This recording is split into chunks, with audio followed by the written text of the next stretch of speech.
breaking rules when necessary. Welcome back into the Clay Edwards Show.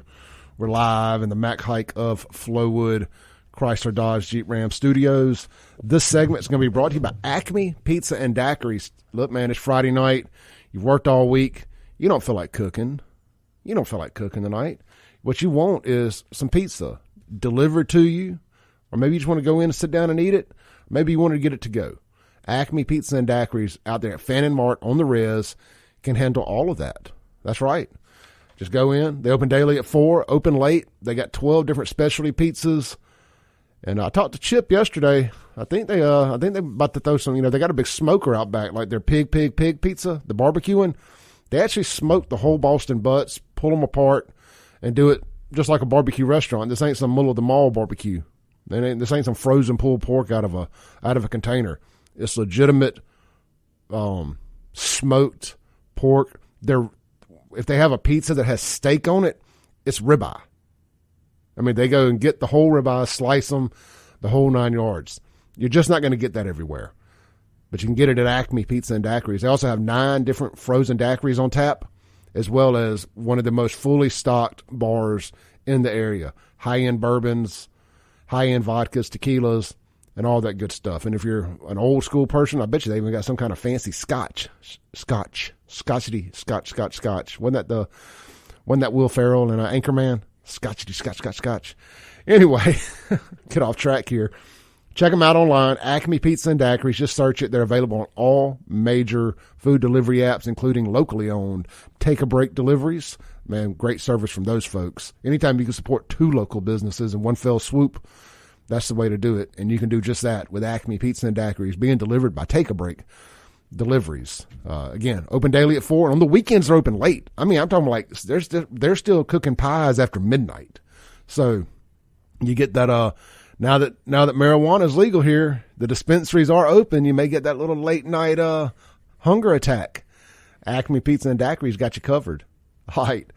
My guest in the Mac Haik of Flowood Studios this morning, Garrett Rudd. He is the proprietor, and that's the owner, for you little brain people, of Battlefield Dragstrip out there in Chunky, Mississippi. Is it Chunky or Collinsville? Collinsville. Is it officially Collinsville? Yes, sir. Okay. Pull that mic just a little closer. There you go. And then you're working on getting Hub City also. Yes, sir. Now, that went viral. That did. We talked last week, and I said, man, why don't you come on the show and announce that? And I think it got out before then, and it did. I knew that was gonna melt faces. It melted faces. People just blew that post up, and it's on my personal Facebook profile, so I didn't expect it to get shared the way it did, and it ended up getting like almost 2.6 million views across the entire country. People are hungry for that, man. First off, you got that's how this whole platform started, was going taking photos of abandoned things that people didn't want to go to or whatever, that poked at their nostalgic side. Yep. So you had the nostalgic side, and then you had, and just the I call it abandonment porn, where it looks really eerie out there. 100%. So people like seeing that. And then you get the drag racers, because it was great racing out there. It was great back in the day, and then all of a sudden it kind of started to fall off, and especially as like that late recession hit in 2008 and stuff, when the housing market crashed, everybody's cars and everybody's money for fun, frivolous activities like drag racing just kind of went away. And then it started to revive itself a little bit when Scott Taylor took it over, and then after that they just couldn't come to an lease agreement with the owners again, and it just faded away. I know the street outlaw stuff and all that whole movement got huge, and I know they had some of that stuff out there a little bit.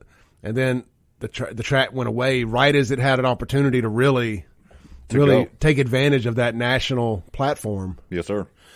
So Battlefield. Well, let's rewind just a little bit. We got all day. We got 2 hours to talk about drag racing. Where are you from?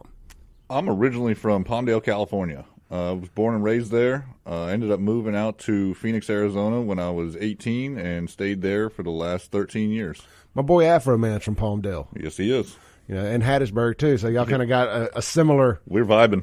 Similar track. You ever met Afro Man? I'm not. Man, my early on in my nightclub owner days was right about the same time Because I Got High blew up. Okay. And he had the #1 song in the country, Crashing on My Couch. There's a little more to that story, but at the end of the day, I got the pictures to prove it. But he's a good dude. Really good dude. Always seemed like a solid man. I mean, sans having to knock a girl out on stage, but she shouldn't have been on the stage. But neither here nor there. But Afro Man's good people, and from Palmdale to Hattiesburg, you don't meet too many people that have done that. Y'all may be the only two. Probably it. So you got your family. You're moving from Arizona to Mississippi. That's culture. That's got to be culture shock. In some ways it is, in some ways it isn't. I moved to Arizona back when it was a lot of the South. When it wasn't the hoity-toity people there. It was the Wild West and Southern. There was yes, ma'am, thank you, sir, and please and thank yous and everything going on, and cowboy hats and freaking people riding horses around, and there was just nothing like it is today. How old are you? I'm 31. 31. So a little younger than I thought. All right, now you've got a shop of some sort too. I do. Tell us about that. So I own a race performance shop. We do pretty much customization of just mostly race cars. We're specialized in Coyote Mustangs. So we pretty much build everything from custom intake manifolds to complete built engines to chassis work, taking them out, tuning them, everything in between. Now, is that shop moving here, or is that staying in Arizona, or where is that? It's actually moved here. It's down in Hattiesburg. There's got to be big business for anything Coyote Mustang related. 100%. I mean, it always has been. I mean, growing up, those were the ones. Yep. So how's the family with moving here? Are they getting settled in? They're getting settled in. Honestly, my wife's a trooper. She moved out here with me, never seeing the place a day in her life. I moved out here and was like, honey, it's the best thing you ever seen in your life. Promise me you'll like it. The people here, we catch a lot of flack nationally for whatever reason because of things that happened way before any of us were born. But it's salt of the earth folks down here. 100%. Everybody down here has been the most humble, accepting people I've ever met in my entire life. I told you I went to Battlefield Dragstrip for the first time back last summer. And, man, after going through the last 5, 6, 7 years of racial tension and stuff nationally, and we still didn't really get it locally outside of chaos in Jackson. But what I noticed when I got back out there is exactly why I fell in love with drag racing and going to the track to begin with, was you had equal amount of black folks, equal amount of white folks, all intermingling, just talking about bit, talking about drag racing. It was a common bond. There wasn't a damn thing anybody was talking about politics or anything, and you could smell the what's that track bite stuff? Is that what it's called? Traction compound. You can smell the traction compound, the burn rubber, the racing fuel. It's a combination. It's a holy trinity of racetrack smells, and you only get it at the racetrack. That's it. And some kind of chicken on a stick or something being cooked in the background. Yep. Barbecue grills. It's a combination that you know it when you know it. It's an experience. It is. So, but I just thought it was really cool to see everybody around, and I was probably the only weirdo sitting there thinking, man, it's so nice that people aren't talking about politics, and even though considering that's what I do. But it was cool, man. It's one of those bonding things that get us back to hanging out together, and it was a nice reminder that we're all way more alike than we are different, especially when you find a common tie to bind us together. 100%. Once you got that common bond, everything kind of melts away, and you just become having fun. So let's see here. We got about 2 minutes. I tell you what, let's take a break. When we come back, I want to dive into what made you do this, and kind of what your big pie in the sky plans are, and how Mississippi can help you achieve those goals. Guys, if you got any questions about Battlefield Dragstrip, Hub City Dragstrip, any of that, phone lines are wide open, 601-879-0002. Guns and Gear text line, 769-241-1944. This is the Clay Edwards Show, joined live in the Mac Haik of Flowood Studios this morning by Garrett Rudd, the new owner of Battlefield Dragstrip. And are you officially the owner of Hub City yet? No, I'm not yet. Okay, so still working on that. All right, we'll be right back on the other side of this break. 103.9 WYAB. Breaking rules when necessary. Welcome back into the Clay Edwards Show. This segment is going to be brought to you by Guns and Gear. Man, get out there this weekend, do some gun shopping, then go do some gun shooting. All right, out there at Guns and Gear in Gluckstadt, located at Highway 51 in, you got it, Gluckstadt. Just going down 51 north from Madison up to Canton. It'll be right there on your right at Yandell Road. They're the home of No Limit Ammo, not to be confused with them No Limit Soldiers. It's the home of No Limit Ammo. You can purchase all you want, no limits. They also, of course, have a wide array of guns, your AR-15s, 9mm, 40 cals, you name it, they got it, all your hunting stuff. So go see them. They're at Guns and Gear. You can shop them online, gunsandgearms.com. And, of course, they're more than just a gun store. They do Cerakoting and gunsmithing. Also, our friend Therese over at Dark Horse Press told a cool story about her getting hers Cerakoted the other day. It looks really, really cool. But, you know, us peasants aren't allowed to post pictures of our guns on Facebook or they will block your account. I've tried it. Trust me, they will. But check them out. You can go follow them online on Facebook at Guns and Gear MS, where they post their deal of the day. And I'm telling y'all, if I had more money, every deal of the day would be for me. I would have it. Just call, keep my card on file. And they got some great stuff out there. So check them out. That's Guns and Gear, and we appreciate Hunter and the team for sponsoring our text line here. It has really blown up, and I appreciate you guys. All right. In the studio this morning, the Mac Haik of Flowood Studios, we've got Garrett Rudd. He is the proprietor of Battlefield Dragstrip. I don't know why I had to pause every time I get ready to say that. I'm used to saying Battlefield Park here in Jackson. Yeah, it throws a bunch of people off having to just Battlefield in general. Yep. But like I said, I went out there for the first time this past summer. Or actually, it was last summer. Anyhow, I was just blown away, man. It's like, man, this is a really nice facility out here, literally in the middle of nowhere. In the middle of nowhere, tucked in between some trees behind some houses. Yes. We got out there, and I was convinced my buddy had no clue where we were going. I was like, nah, look, I mean, I'm from Mississippi. I get rural, but this is out here. It's in the sticks. And it's not hard to find by any means. You know, you just get off 20 and basically a straight shot. Yep. You know, you got off 20 and go north, right? Yep. Yeah. So pretty much a straight shot. And I look, anyway, it's nice out there. Tell us some things going on out at Battlefield that if people have been and maybe had a bad taste in their mouth or for whatever reason, what are some upgrades, some things you're doing to enhance the spectator experience? Well, currently, if it would stop raining, I'm trying to get the concrete work done on the track here, just to patch a couple holes that have been just completely devastating as far as run times and scarability-wise. It's unloading cars and stuff on the surface, so a lot of the surface is just absolutely getting fixed.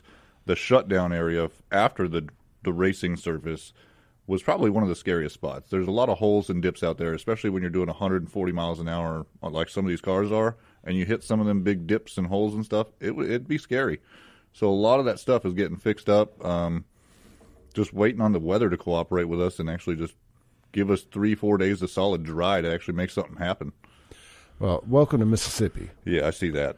You know, I mean, if you don't like the season it's in, just wait a few hours. It'll go away. We'll hit all 4 in about a week. Yep. Around here.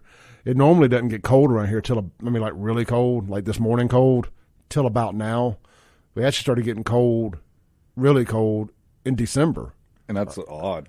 It is around here. I mean, I think Thanksgiving it was cold. I mean, we got like, I say sub-zero, but below freezing way early on this year. I was like, oh, man, we're going to have a really cold winter, and then 80 degrees a week later. We actually had a cold Christmas here for the first time that I can remember this past year. It was freezing cold, too, but anyway. So you told me that some new food vendors and stuff? There is. So we got a new food vendor out there. He's actually going to be cooking all sorts of stuff from like chicken on a stick to burgers and hot dogs and everything in between, full steak sandwiches, and pretty much he's going to try to change the menu up at least every weekend and give us all something new and something else to try out there. But of course, people can still bring their own grills and barbecue in the pits. Not the pits, but yeah, the pits, like at their trailers and stuff. So is that allowed out there? No, it's actually not allowed. Okay. So the only reason it's not allowed is just because of our asphalt out there. Most people are, honestly, the bad apple ruined it for the bunch, and a lot of people like to dump their coals and stuff from charcoal grills out on the asphalt, and it completely ruins the asphalt for the next guy coming to park in the pit next to you. So well, that makes sense. You know, I remember we used to go to the track, man, and drag the grill and do chicken wings and everything else. It was always fun to go by and try different people's foods. Yep. And this, that, and the other. BYOB, they can bring the beer out there. 100%. 100%. You know, that's why Lena didn't work here. You familiar with Lena? Yes, sir. So now, some people, everybody's got a different story. But from a spectator standpoint, I felt like the reason it didn't work because they built it in a dry county. and they enforced it. You know, they wouldn't let you bring your coolers in, and this, that, and the other when it initially opened. That's my memory of it. Yep. And I was like, well, you know what? I'll just keep going to Hub City. I'll just keep going to Junkyard, all these other places. That you have the beer and we'll let you have a good time. Yeah, man. It's like and what was great about going with a racer, my buddy Kyle Meganson and Bill Taylor, I used to ride with them all the time, and they would drive. So I could just go be cheerleader, got my cooler of beer, and get back home. Like, can I sign back up for that? Kyle, Bill, anybody out there drag racing, if y'all listening, you need a cheerleader. If I ain't got to drive, I'm down like 4 flats. Shoot, Clay's on the way. Yeah. I just saw where they changed the Natty Light cans back to the OG 1970s cans. Yep. I'm just looking for an excuse to drink some of those in public. But all kidding aside, I ain't kidding. But all nonsense aside, man, let's go back a little bit. At some point, you fell in love with drag racing, I take it. I did. Tell us your history with that. So, like most young kids, I was into imports for a long time. Fast and the Furious. Fast and the Furious. It's kind of what got us a lot of the bug for us young generation. I got out of that as I started venturing more into American hot rod stuff. That's more what I got into after owning Fox Body Mustangs and everything like that. It just the V8 was my get down. I grew up in a world of my grandfather and father are both Ferrari technicians. They both work on nothing but exotics. So that's all I grew up around my entire life. Really? So that was boring to me in one point or another. So now it's a little buttoned up. It's a lot of buttoned up on those cars, and those guys are so hoity-toity in many ways that they don't want to drive their car like they should. And you got guys that'll sit there and they got $250,000+ cars that they bought as the ultimate driving machine, and it's not even being used for that. It sits in their garage. And then you got guys that have quite frankly a $5,000 Fox Body, and they're out there having the best time of their life in this damn car. Yeah, I had a 10-second Fox Body at 25th anniversary. Like I said, it had been a 91, 92 and a half or something like that GT. Yep. It was black with the red stripe in the ground effect. And I bought it from my buddy Kyle that I talked about. And I mean, it was fast. I mean, I was driving it around, but it should not have been on the streets. But it was way more car for me. But that American, you talk about the V8 and just American muscle and just it's such a culture here. It is ingrained into us. I talk about it a lot on this show.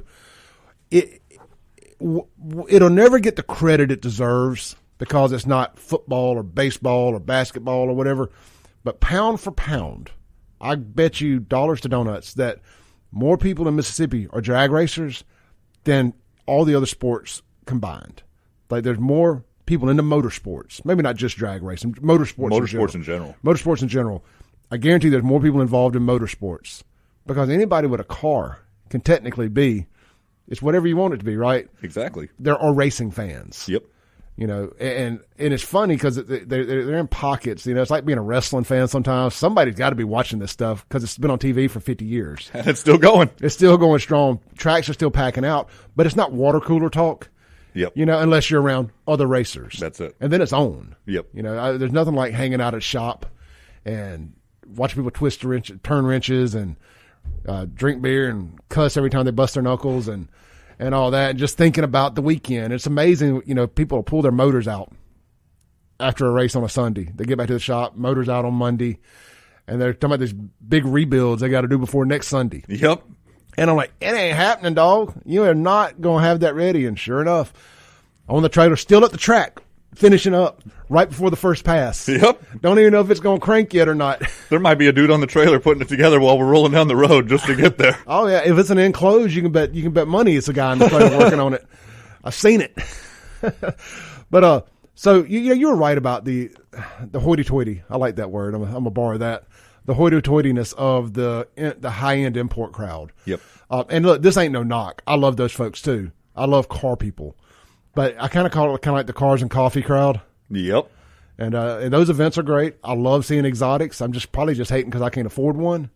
But it's something about that American muscle. It goes back to early Americana. It's vintage. It's Route 66. It's James Dean. It's, all that stuff growing up. I got to meet Big Daddy Don Garlitz one time when they used to do Super Chevy in Memphis. Mm-hmm. Back in the early 94, 95, something like that. Yep.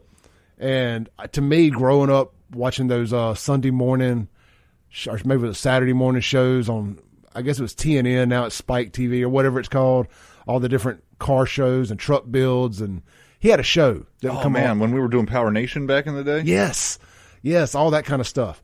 So, I didn't really know him as the drag racer. I knew him as the TV host. I mean, I knew he was a drag racer.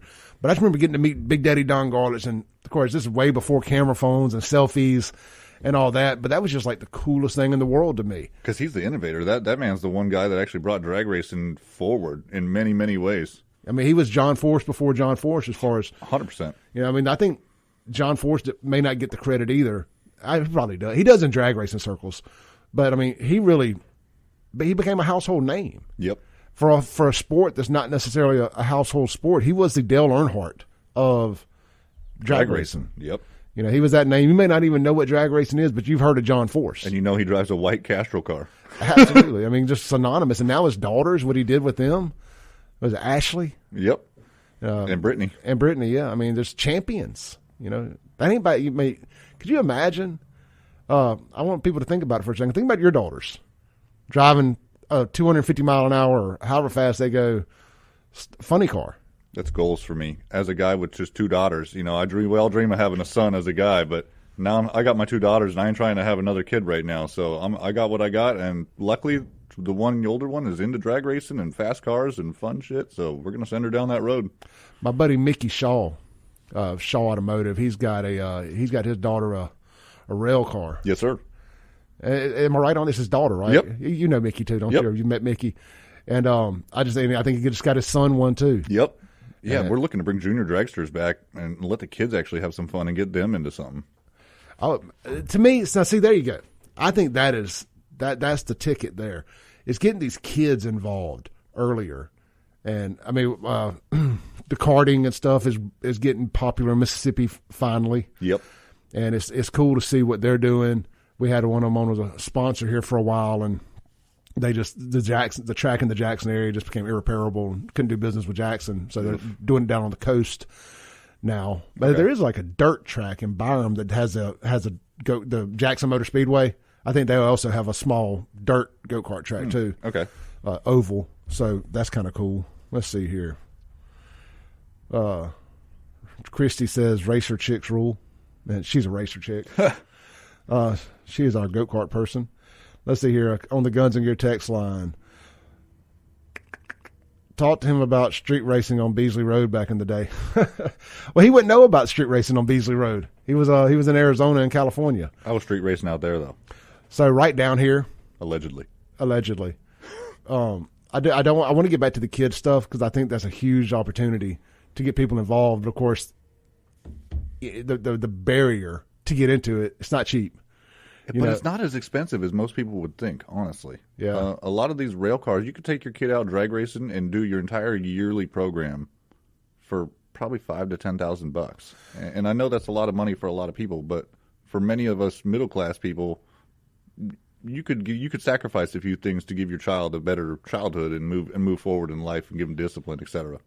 And I'll tell you, as a small business owner, as a guy that's been a small business owner for a long time, I work for 2 small business owners between the radio station and Ellis Autoplex, and I'm not volunteering them for nothing. I'm just using it as an example. There's a lot of folks that will support good folks. There's a lot of folks that will put their money where their mouths are when it comes to sponsorship and stuff like that for these type programs because, a guy like myself, I'm broke, but I mean, I'll always help out when I can. Because I think it's a good cause. Yes, sir. And let's just be honest. A Clay Edwards Show sticker on a junior drag strip, a junior drag car, it just looks cool. Yes, it does. Some people just want to see their business name on a race car. Yep. And will pay to do that. So my point being, sponsorship ain't as hard to find as you may think it is. And if we can get the White House swapped over and get this economy back right in 2024, you'll have a lot more money loosen up and people will definitely be interested in doing that. All right, let's take a break real quick. We're going to come back and close out the hour. I want to talk about sponsorships down there. I want to talk about your race shop. I'm getting fired up, man. My engines are pumping right now. So we're ready. I want to hear from you guys. 601-879-0002. If you got any questions about what's going on down there, or you just want to share a racing memory, we're open this morning. Kind kind of a open forum. But I want to keep it motorsports related this morning. We're going to avoid the politics, maybe. We can go do either. We can go do either. All right, I've got permission to drag him down a rabbit hole, so we may just do that. This is the Clay Edwards Show live in the Mac Haik of Flowood Studios. We'll be right back.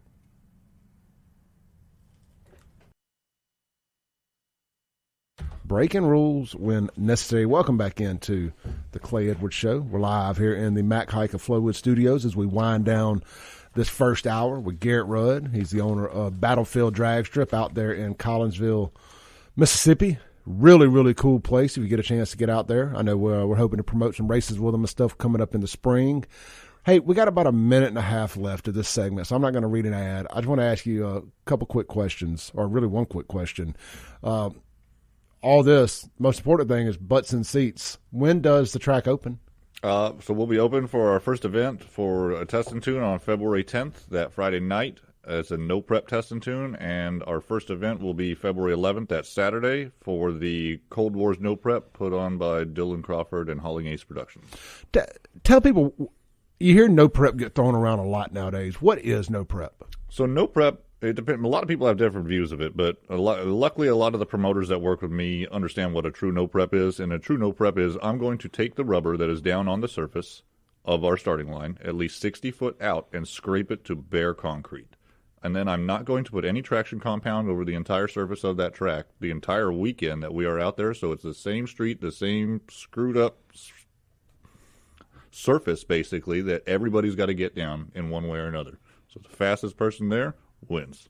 So no prep is not car come off the trailer, don't do anything but crank it. Because that's what when I hear no prep, that's what I think. Oh no, so they got to probably prep their car more than anything for a no prep race than just showing up to a track for a prepped event.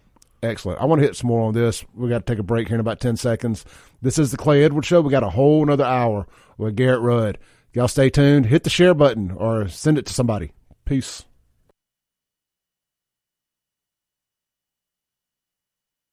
Number 2 of the Clay Edwards Show. We're wrapping up our first full week of 2-hour and 3-hour shows. We basically doubled our inventory here, which meant doubling my show prep time. I appreciate everybody that's tuned in. The podcast numbers have been through the roof this week. The streaming numbers have been through the roof this week.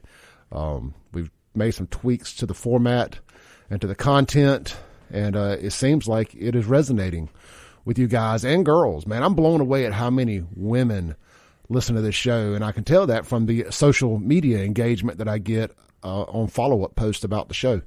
So I really, really appreciate you all, and hopefully y'all will share it with a friend, and let's keep growing this thing. It's been growing nonstop, so much, much appreciation. All right, this segment is going to be brought to you by Ellis Autoplex, located right there on Highway 471 in Brandon, down there next to the Back Porch and Booze Smokehouse, down on that area right by Highway 25.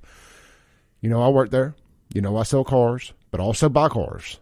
So if you're selling your car, bring it by, or truck, or whatever. Let us make you a good, fair market value price on it, a fair market value offer on it, and save you the trouble of dealing with the crazy folks on the interwebs.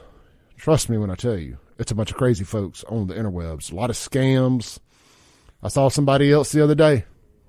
I don't know why you people with side-by-sides and four-wheelers keep doing this, but quit taking certified checks from people off the internet, especially from banks that don't have a location in Jackson or Mississippi, like Bank of America.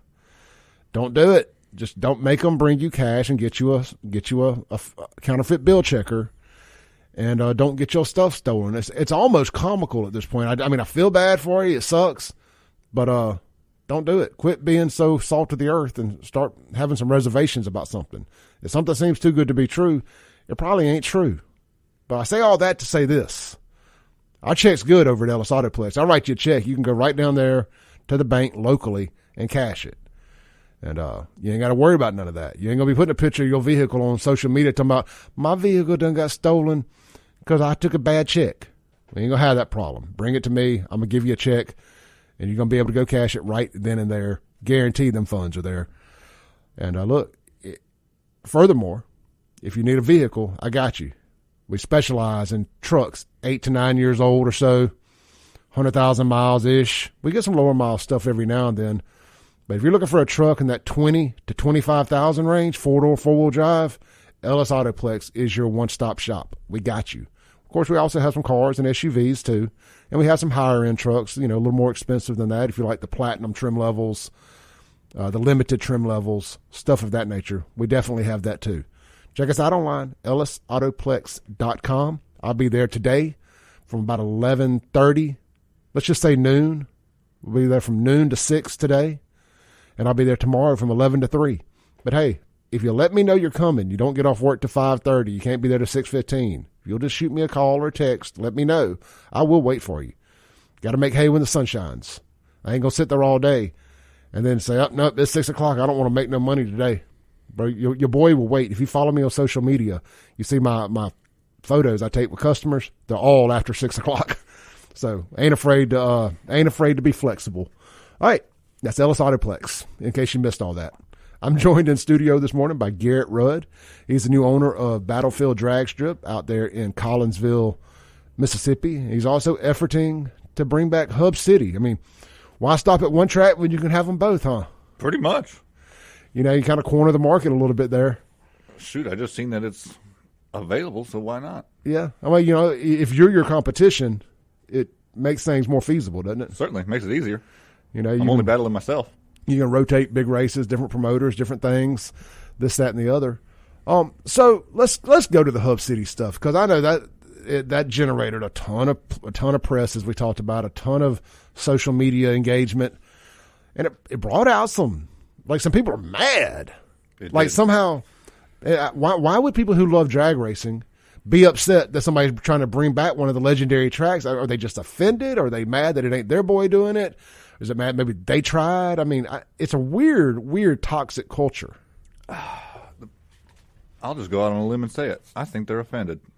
A lot of people would be offended in many ways, just probably because I'm an out-of-state person coming in and saying, he's going to take this over, take that over, do this, do that, change it all up and make it not Mississippi.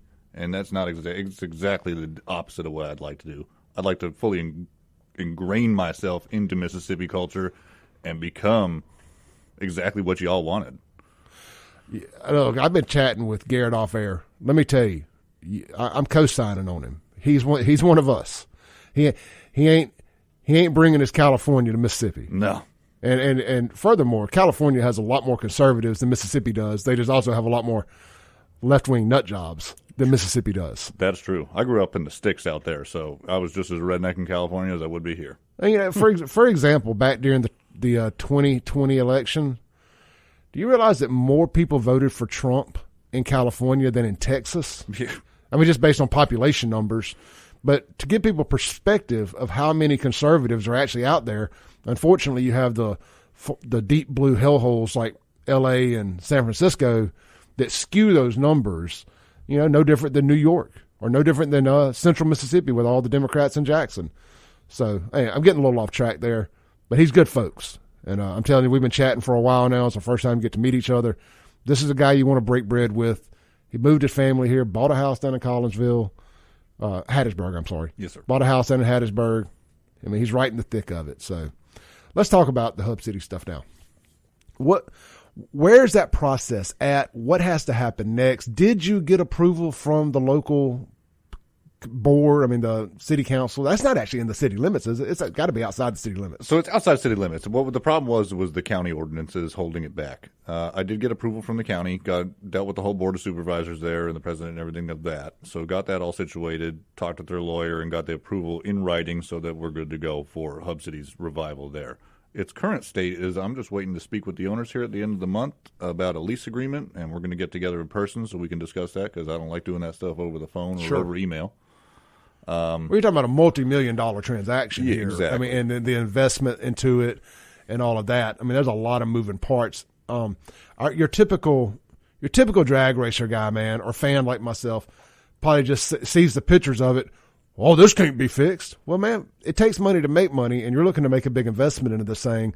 People need to paint a bigger picture than just what they see today. Correct. And they got to understand, too, a lot of this stuff doesn't just happen overnight either. Even if I had $1 million in my pocket right now in cash and just said, threw it at whoever, do this. Let's face it, it wouldn't be done for at least 12 months. I mean, with inflation, with supply chain issues still, with everything going on, it's going to be a process. Yep. So, like I said, some of the stuff he saw online was, you can't do it out there. So we're clearing the air right now. Legally, you can 100% open a track there. 100%. There's no noise ordinance. There's none of this other stuff that's preventing the track from being open. No. It's just the owners agreeing to a lease. That's it. That's it. And that and money. That and none. And all right, so y'all heard it here, out of the man's mouth.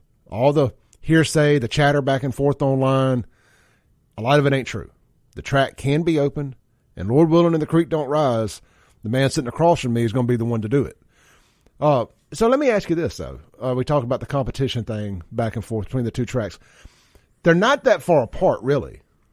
Not really. They're about 115 miles apart, 2 hours roughly. The thing going for them would be Hub City would be a quarter-mile facility, and Battlefield is an eighth-mile facility. Is Battlefield an eighth mile? It is an eighth mile. I thought it was a quarter mile. It is an eighth mile. Oh, interesting. Okay. Well, that makes a difference. And, your big racers are going to go where the big money is that weekend. Yep. Your street racers are going to stay as close to their house as possible, I would think. 100%.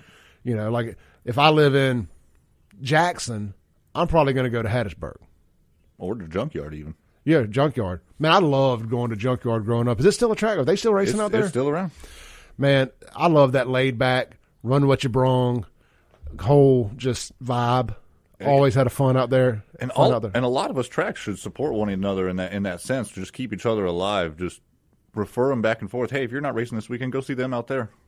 Absolutely. Look, man, that was a problem we had when I was in the nightclub business, is everybody was out to put the other person out of business. I'm like, man, if we would quit piling on things, like if your night's college night and you're doing quarter pitchers on Thursday, you know what? Why would I want to try to split the crowd when I can have the whole crowd? I'll do my college night on Wednesday night. If you've already got the established. Exactly. And I get it's capitalism, it's free market, survival of the sickest again. But if I'm just looking at it from a business owner standpoint, if you got this tradition over here, like if Junkyard, for instance, on Sundays is doing their grudge race stuff, well, you know what? I don't want to step on that and try to split the crowd. No, not at all. Let me do my grudge race on Saturday. I'm just throwing examples out there. But, okay, quick question. A little drag racing question here, actual technical side. Tell people the difference in grudge racing and bracket racing. Because I'll go to a track like Hub City on Saturdays, I think was the bracket racing. Mm-hmm. So you'd go out there and you can see a rail car up against a street car. They're not really racing each other. They're racing times, right? Correct. So explain to people how that works. So your bracket racing stuff is more for the guys looking to run a set time. So you pick your bracket, basically. You say, hey, I want to run, call it 10-0. You better run 10-0 or as close to it, never under, but definitely as close to it as you can, and that's your goal. So the closest you can get to what we call a 000 time, meaning that you mat that time by 000s at the end, you're going to win your class. So you're racing yourself. Correct. And so how is there a winner? So just the winner through a bracket that gets as close to their call time as possible, or their goal time as possible? Yep. And then if you go faster, that's called breaking out, and you're out of the race. I was going to ask, kind of like Price is Right. Yep. So that's why you'll see a lot of those guys mid-track pedaling the car and stabbing it and getting in and out of it and really playing the game. And there's a lot of game that those guys play, and it takes skill to do it. It does, and that's where a lot of the big boys play. Yep. You're I always notice it a little bit more of the buttoned-up crowd. You're professional. Yep. The guys you see at the cruise-ins and stuff. I mean, it was more of a older guy kind of thing, at least that I always noticed. Whereas younger folks, now when I'm saying younger, older, I'm putting myself in 20-year-old Clay's boots here, or your 20-year-olds and whatnot. Where that was the grudge race, that was the street racing, but it was more we'll just say adults, maybe not older. Like 40, I can see 45-year-old Clay at the bracket race, yep, or bracket racing. I would still rather, as a spectator, go to the street race and grudge race. Yep. All right. So here's another thing, and I'm just talking to people out there that may not understand this. I kind of know the answers. I don't want to sound like a complete idiot, but for people out there that may not be into this, you hear the term street racing. Well, how can you have a street race at a drag strip?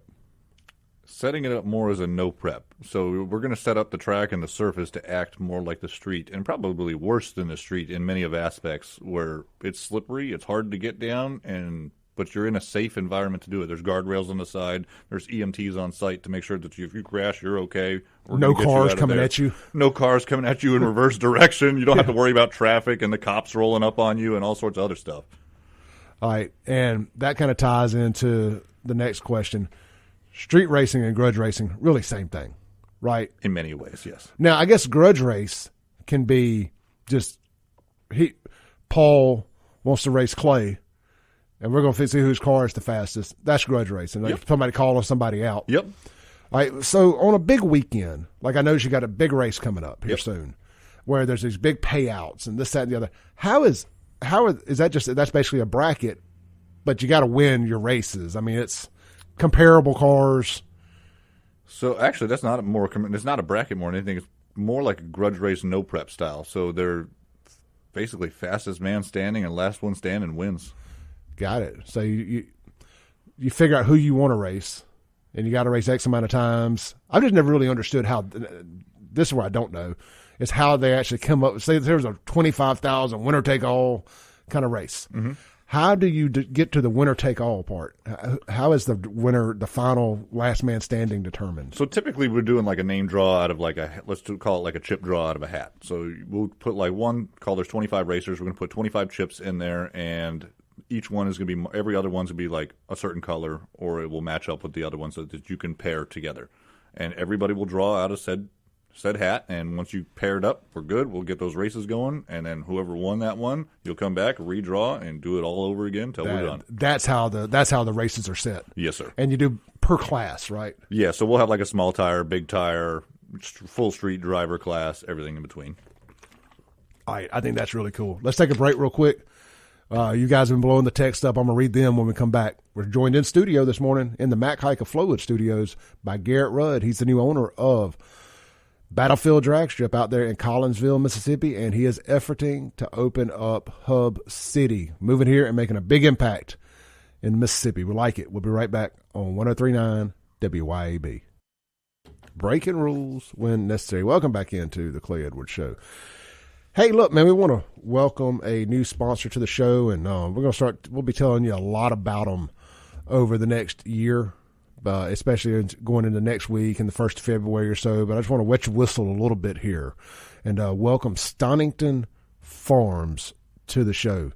They offer 100% grass-fed and grass-finished beef straight from their farm down in, I believe, Perkinston, Mississippi.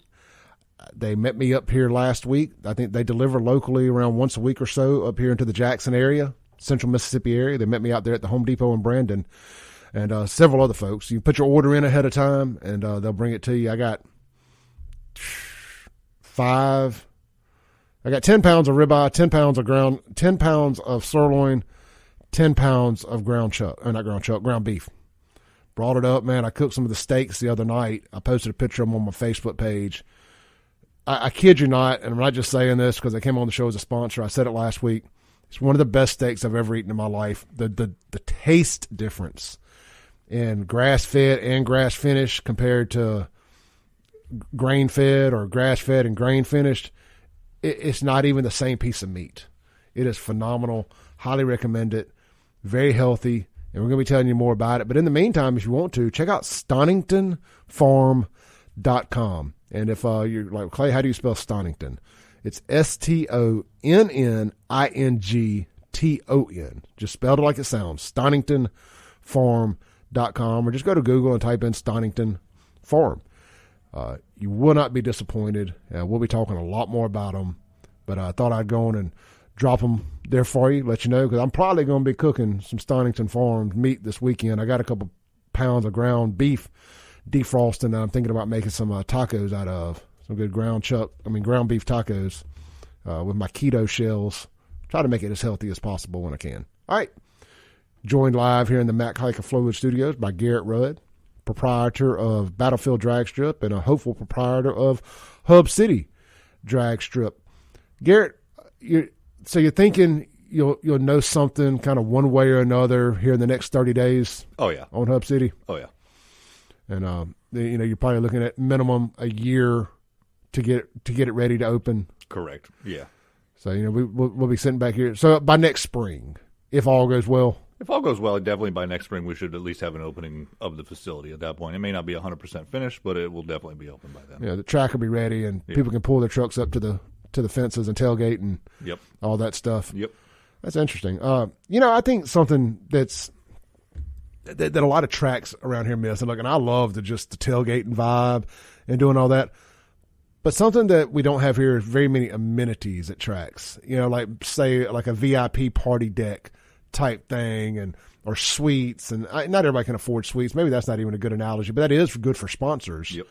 But cool viewing areas, unique experiences. Like, dude, I will pay an extra $50 or $100 to be able to stand up and have access to a private restroom or a porta potty even, and a beer tub right there and whatever. And just, that kind of under a shade, maybe that kind of vibe. Do you have any plans like that for either one of the tracks in mind? I do. I actually have plans for Battlefield, at least currently, to put in a good VIP area.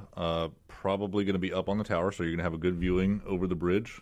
You're going to be able to see pretty much everything from the view up there on the tower. And then not only that, but the other side of the fence on the south side of the track, you'll have a great viewing area there as a VIP area. Is that the spectator side or the pit side?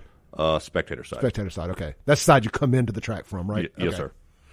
That'll be cool. And I think that's the unique stuff and the opportunities for people to come and enjoy it that, get a little older, man, don't like really being amongst the chaos, and kind of want to be able to set up and see and all that. But it's great family fun too. And I sit here and I joke around about, drinking beer and having fun and stuff. But, the kids out at the track, man, they love it. You get kids around cars, fast cars, loud cars, man, it is fun. It's fun. The kids love it out there. And I see them being there myself, not even as the owner, as just a proprietor, or I don't even know how to say that. Someone using the facility that paid to be there. I just watching the kids run around and have fun with their families and everything. I mean, shoot, even in the meantime when they don't want to watch cars, there's hundreds of acres of grass there for them to run around and play football, play whatever they want to do. And just be kids. It is. I'm telling you, man, I wish my parents weren't into racing. My parents weren't into motorsports and stuff. It was something that I picked up just being around and running up and down. We cruised this strip called McDowell Road here, and so it was just all the car people would cruise up and down, and the bug just bit me because my friends were doing it, and I wanted to do what they were doing, and it was so much fun. But I always wished that I'd been there younger when I'd see kids running around. Like, man, I wish this bug had bit me 10 years ago. Yep. Just like with this radio thing, I wish I started doing this 10 years ago at 35, not 45. But it's always good to get your kids involved in stuff like that. Yep. Especially with all the stuff going on out here in the streets and online and all that stuff, man. Take your kids to the drag strip. It's something you can both enjoy. Get them off the electronics and get them out into nature and experiencing some real life. Well, people always talk about, take your kids fishing. Take your kids fishing. And look, do that too. But if you're like me, I'm not an outdoors hunting, fishing dude. I dig it. Teach their own, though. I'd much rather go spend time with my kid at the drag strip or a racetrack or something like that. We got a text in from Sarah on the Guns and Gear text line. It says, Colt is excited about the drag strip. They are going. And these are, your upper middle class Madison folks out here that may not do the drag strip stuff too much. And I guess they're listening right now and going to take their kids out there. Sweet. It's a good family fun environment where you get good. Honestly, if you're not even into racing or cars in general, you might be surprised. You might get into it with good food and a good environment, good people around you. You'd be surprised of how good of a time you're going to have. Yep. So there was something I wanted to talk about. We kind of talked about it during the break a little bit.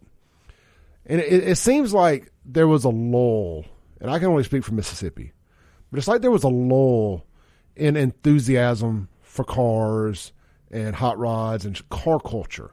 It just felt like it took a dip somewhere. Maybe it happened post recession, 2008, somewhere in there, where the previous generation, that would be us, the Gen Xers, started becoming parents and getting very into our careers and stuff, and maybe car culture took a backseat for a little while. It felt like there was no passing of the torch to the next generation. It wasn't seamless. It's like there was about a 10-year gap there. And I was telling you about a guy here locally, Roddy Merritt, does great videos and stuff, really plugged into the car show scene. Him and a crew of his friends have all gotten together. They're starting to promote big shows and cruise-ins and just a really cool, vibrant car culture. And I felt like that went away for a while outside of just your classic, rodders, hot rodders, so to say, that would do their, your Corvette clubs and muscle cars, Mississippi, which I love all that stuff. This is not a knock. And, but it was like, how do we get that next generation back in? I've even, like, a lot of people love making fun of those guys with their squatted trucks and this, that, and the other. It ain't my thing, but I did lowriders, mini trucks back in the day. People thought I was ridiculous doing body drops and notched frames and all this stuff too, cutting up a perfectly good truck. But they're car culture people. Don't shun them. Let them in. Yep. You don't have to like it to dig it. You don't have to like anything about it as long as they like it. Now, as long as they ain't acting a fool and making everybody look bad in that sense, yeah, you should accept them for exactly who they are.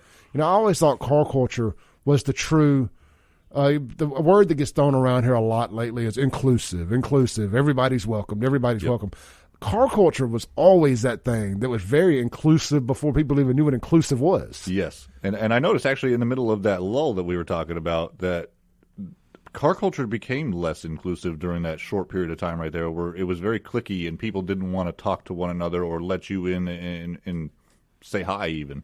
Yeah, like the import guys didn't want to have nothing to do with the American muscle guys. Right. And the bike guys, there's like everybody, like I love watching the bikes race. Yep. I grew up on that too. Growing up in South Jackson, man, there was a lot of people that raced bikes. And a lot of people they used to hang out at this gas station on McDowell Road called AC's. They were out in the gas station. It was actually a hot rod shop. Okay. And people were hanging out at AC's, and all the parking lots had the different cliques, but everybody got along. Yep. Like if I ventured to one of the other parking lots from the mini truckers, we all had our area, but I liked everybody, man. And like I said, going to the track to Hattiesburg on Sundays. I mean, that was a tradition, like getting up and going to church around here. Yep. In many ways, it is like church for a lot of us gearheads.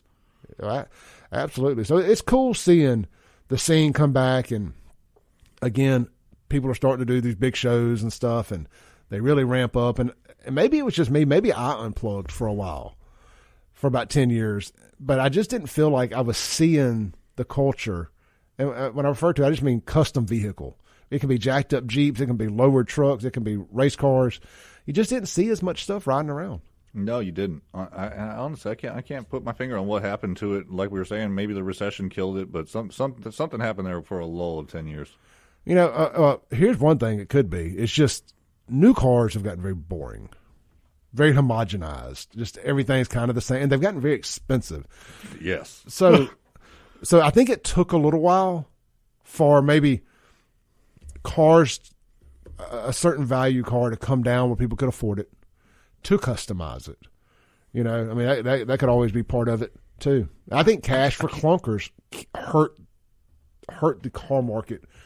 I'm getting a little out there with this, but the cash for clunkers thing post-recession, where there's like, bring in your old vehicle, they fill the motor with concrete, and they crush them. Yep. They couldn't recycle the parts. You couldn't do anything. And, those are the cars that people buy as their first cars or a second car that get customized, and introduce them to the custom car market and the car scene. When the first thing you can go buy is a $30,000 entry-level vehicle, you're less apt to customize it. Correct. Yeah. I think I might be on to something here. You never know what you're going to get out of the show. I'll tell you, let's take a break real quick. We're joined in the studio by Garrett Rudd. I know I keep saying I'm going to read your text, and I might as well just do it now before the break. Otherwise, I'll keep putting it off. So talk to him. We talked about the street racing. You got to get off the streets. I know it's fun, but it's dangerous. Lost Sheep says they got paid to enforce COVID very well. Yeah, they definitely got paid to enforce COVID. That's something else. Drag racing's outside. Mm-hmm. And I think after 2 years of the COVID nonsense, people looking to get outside and do anything. People are itching to go out. One of the other things, and not to drag you into too much politics or COVID nonsense, but when I went to the track that time, it was just coming out of right when they were really pushing hard about the vaccines and all this stuff, and everybody got to get the vaccine or you can't do anything. One thing I noticed at the track, black folks, white folks, everybody, folks were not wearing face masks. And it was like, man, This is great. I bet you didn't hear COVID the entire time you were there. If I did, it's because it came out of my mouth. Yep. You know, 'cause I'm a glutton for punishment. But I noticed it, you know, because rolling around Jackson, you see a lot of people still holding on to their face masks. But it was like everybody got out there and was able to just kind of let go, let their guard down. And just a really cool experience, man. I think the more I think, it was hot as hell. But the more it was just one of those hot August, July days. Oh, yeah. You can't hide from it. You ain't putting a face mask on if you wanted to either. No, not at all. All right, look, let's take a break real quick. Come back and chop it up a little bit more with Garrett Rudd here in the Mac Haik and Flowood studios. If you got any questions, 769-241-1944 is the Guns and Gear text line. 601-879-0002 is the phone line. We'll be right back. Rules when necessary. Welcome back into the Clay Edwards Show. This segment is going to be brought to you by Watkins Construction and Roofing. And I can sit here and tell you all about how great Watkins is, but I'm going to let y'all tell y'all how great Watkins is. I've got their Google reviews pulled up here. They've got a 4.8 Google review with 569 reviews. I mean, that's what we're going to round that on up to 5 stars. That is almost perfect. Let's see here. Dana gives them a 5-star review from about a month ago. Says, Stephanie, Travis, and Blake did an awesome job scheduling and repairing my roof where a tree limb damaged my roof. It was a small job, but Stephanie scheduled Travis to come out to survey the damage.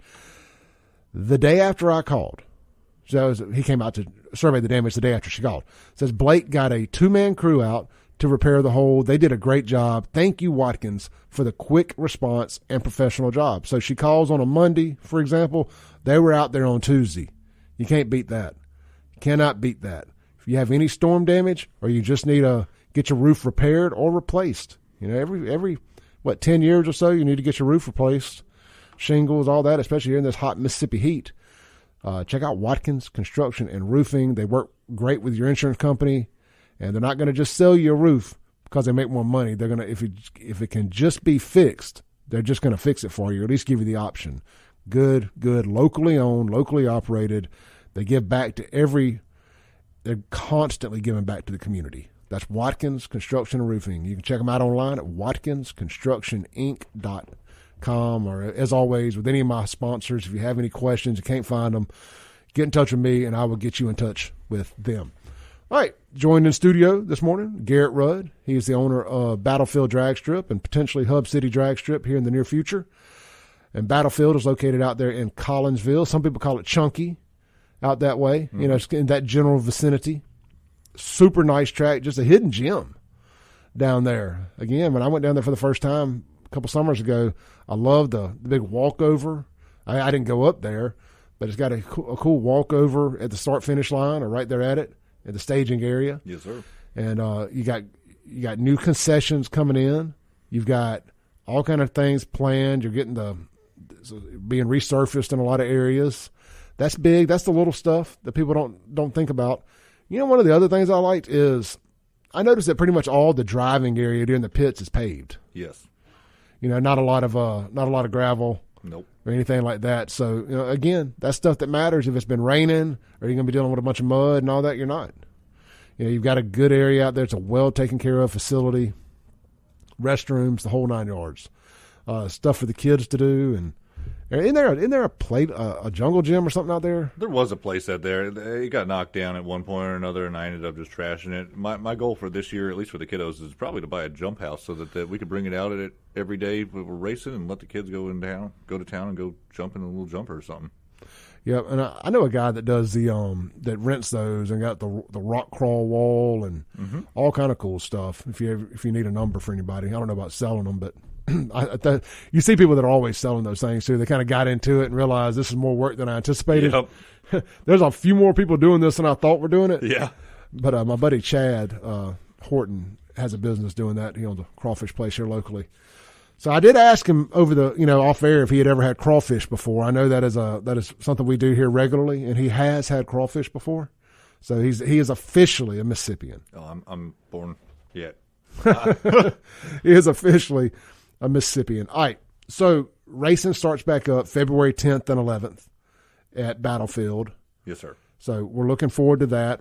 what can people expect first time they're coming to the track? Like, what time should they get there? What should they bring? How far is it from Jackson? Little stuff like that. All right, so we'll start from there. So about how far are we from Jackson? We're about an hour and a half from Jackson. What you should be bringing, basically bring yourself, bring your kids, bring your family. You don't need a whole lot. You don't need anything. Bring some cash if you want to, or a card that you can buy some concession food with and some good food and enjoy some good racing there. Yeah, and again, you can bring your coolers. You can bring your coolers. No glass? No glass. Yeah, kind of goes without saying, but you just... Race slicks and glass don't mix. Never underestimate the general public's inability to do right. Correct. Even if they're good people. They will screw it up one way or another somehow. Dumping charcoal on the asphalt, whatever. Just never underestimate the general public's ability to screw things up. It is it's like Joe Biden. Never underestimate his ability to screw things up. Nope. So let's see here, man. Tell us a little bit about it. Just kind of in closing, man. Tell us a little bit about your shop. I think that's cool. How long you been doing that? We probably got people listening now that weren't listening at the beginning of the show. So just tell people about that. I started my shop roughly almost 10 years ago now. Was mostly into, again, just American hot rods and stuff like that, and dealing with old school classic cars in the beginning, and then I started getting into mostly race cars, and pretty much exclusively all we do now is race car builds, and every now and then we're taking on a high-end swap job, like we just did not long ago, a 96 Bronco that we just did a complete Coyote swap in, 6R80, everything, so everything in it's brand new. I believe it almost went to Barrett this year. Was that the one you shared on your Facebook page? Yep. That black one? Yes, sir. That was really cool. I mean, it looked like what I call it, like urban assault vehicle. Yep. I'd like to get that 350 in my Tahoe swapped out for something cool here at some point. Really ramp it up. Oh, it's a sleeper for sure. I got to be able to get away from Jacksonians when they're chasing me. Yeah. Hey, so speaking of racing and all that stuff, and you mentioned Barrett Jackson, big name stuff, Street Outlaws, stuff of that nature. Any plans for them to come to the track this year? I'd like to. I don't have too many contacts with a lot of them, honestly. So if they'd like to come, sure. But other than that, gosh, I don't know how to say it. They've been helpful for street racing and drag racing in general. So if they're busy, they're busy. But they're attracting people either way. They absolutely are, because the way they put those reality air quotes here shows together is they build a little drama to it. Yep. People love drama, even the ones that say they don't. They love drama. They're bringing obviously it's doing well, because every time I cut on the Discovery app or the Discovery Channel, there's Street Outlaws New Orleans, Street Outlaws this, they've got multiple spinoffs. So it's very popular. The sport has got to be healthier than it's ever been, at least in my lifetime. I feel like drag racing is probably at the best point that it's been since the 60s. Yeah, that's kind of what I was thinking. And that's been a long way coming to get here, but it's there. I mean, think about that with all the, with cable TV and these phones and the internet and everything. You're really battling for people's free time. Yes, 100%. And money. Yep. Their extra money. For drag racing to have survived and sustained as long as it has, and it's evolved, but it goes back to being inclusive. It goes back to the barrier to enter. It's high. It's higher than ball sports for the most part, but unless you do that travel baseball and stuff, that stuff's really expensive. But generally speaking, if you got a car, you can make it a race car. So it's welcoming, it's inclusive, and it doesn't take much to get in, and then you can build as you go. You don't have to have the fastest car day one. No, not at all. Even on Friday Night Test and Tune, if you got I don't care if you got a Mercury Sable from 1996 and you want to go down the drag strip and feel what it feels like, come on out. Bring your car, run it down the track, and see what it's all about, because that experience may change your life and get you into something a little bit different. I'm going to end this segment with a text here. Unknown texter says, I have a Pro Stock Vet that I haven't ran in years. Y'all making me want to load it up and go race again. Let's load it up, buddy. Let's load it up, brother. All right, let's take our last break of the day, come back, land the plane with Garrett here in the Mac Haik of Flowood Studios. This is the Clay Edwards Show. We'll be right back.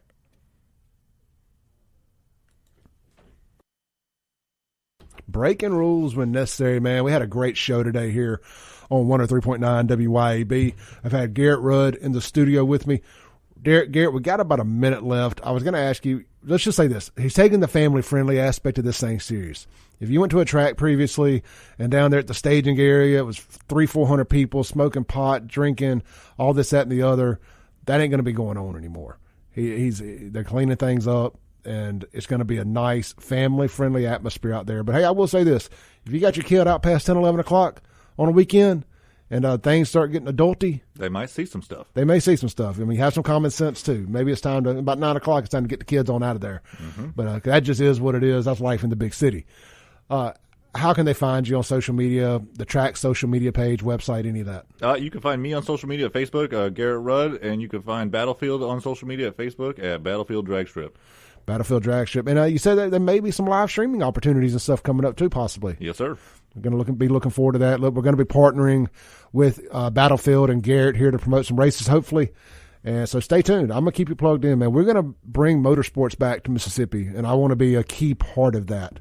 It gave me so much fun growing up and helped mold me into who I am today that I feel it's my way to give back to. Garrett, I really appreciate you getting up driving from Hattiesburg this morning to get here at 7. Appreciate you, Clay. All right, brother. Take care. Y'all stay safe. Jim Thorne up next. Peace.